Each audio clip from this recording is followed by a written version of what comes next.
السلام البنات، كنتمنى انكم تكونوا بخير وعلى خير وانتم كتشاهدوا هاد لا فيديو.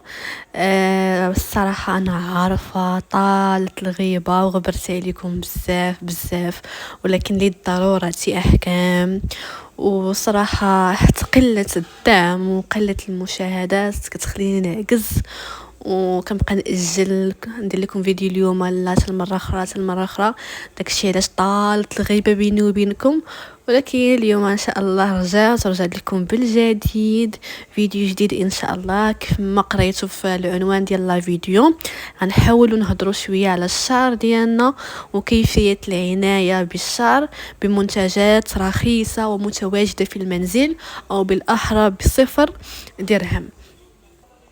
وصلوني بزاف ديال الميساجات سواء في لاشين ديال يوتيوب ولا في الكونت ديالي ديال الانستغرام من عند بنات كيعانيو من تساقط الشعر. كاينه اللي كتعاني من القشره في الشعر، كاينه اللي الشعر ديالها خفيف. يعني بزاف ديال المشاكل كيعانيو منها البنات. داكشي علاش قررت ندير لكم هاد لا فيديو.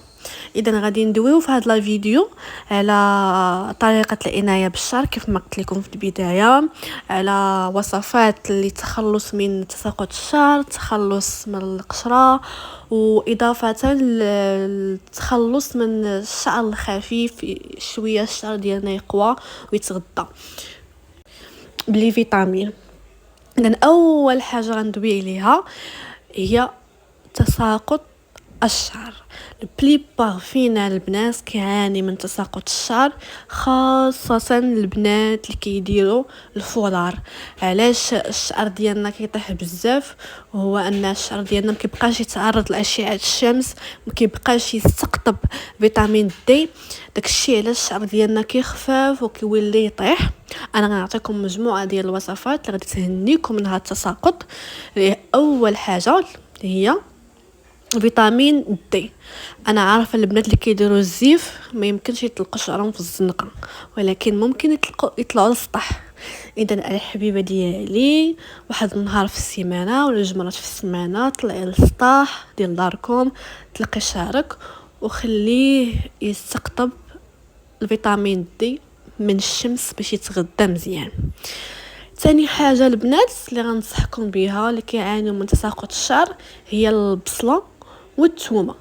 غتقولوا لي كيفاش غنديروا البصله والثومه؟ غتشدوا بصيله، خصوصا البصله الحمراء، مع جوج فصوص ديال الثوم، غادي تطحنوهم مزيان حتى يخرج داك الماء ديالهم. صفيو الماء، وقبل الدوش بربع ساعه ولا نصف ساعه حاولوا تابليكيو داك الماء على لي غاسين ديالكم مزيان. هذا كيساعد في النمو ديال البصيلات ديال الشعر.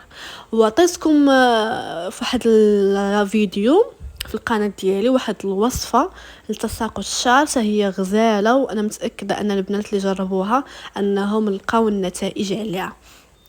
حاجه اخرى بغيت ندوي عليها هي حنا البنات اللي كنعانيو من تساقط الشعر، ممنوع منعا تاما اننا نمشطوا شعرنا في الدوش فاش يكون شعرنا فازق. ممنوع منعا تاما. انتي شعرك كيطيح وكتزيدي تمشطي شعرك وهو فازق، هكا كتخرجي عليه انك كتقولي غير نسل غير تحيد. ممنوع منعا تاما اننا نمشطوا شعرنا في الحمام. مفهومه البنات؟ مزيان. دابا غادي ندوزو البنات اللي كيعانيو من القشره ديال الشعر. انا نعطيكم مجموعه ديال الوصفات اللي لقيت عليهم نتيجه، وصفات سهله وبسيطه. اذا اول وصفه البنات هي ربي تفكرني نسيت هي وي مش نحملهاش نسيت سميتها. يا ربي تفكرني في الشهاده. هي الشيبه غتفكرتها.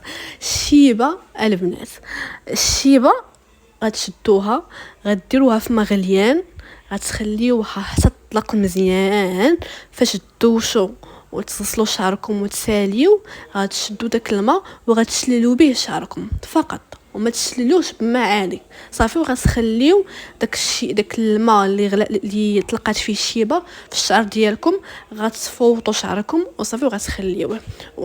انا كنأكد لكم انكم غتلقاو عليها نتيجه. ديروها تقريبا مره 2 مرات في السيمانه.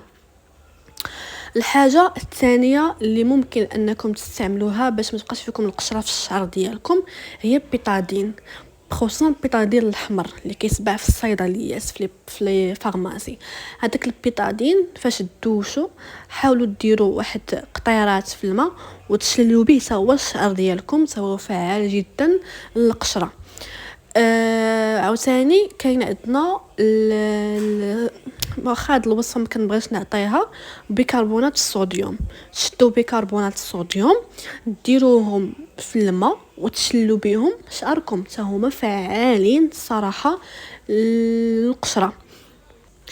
اما بخصوص البنات اللي كيعانيوا ان شعرهم خفيف، نعطيكم واحد الوصفه هائله وسهله اللي هي اليازير مع القرنفل.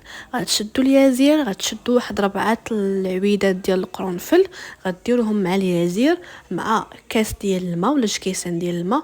غتخليو هذا الشيء يطبخ مزيان فوق البوطه، غتخليوه حتى يبرد، وغادي تبقاو ديروا تشللوا به الشعر ديالكم من وراء طبيعه الحال. من ما تغسلوا شللوا به الشعر ديالكم وخليوه داك التشليله الاخرى شللوا به الشعر ديالكم. وهاد الوصفه راه فعاله حتى للبنات اللي كيعانيوا من تساقط الشعر. هكا البنات نكونوا وصلنا لنهايه الفيديو. خليوا لي واحد جيم وسبسكرايب، وما تنساوش بان بالدعم ديالكم هو اللي سيخليني نعطيكم اي حاجه من القلب. كنبغيكم وكنحماق عليكم.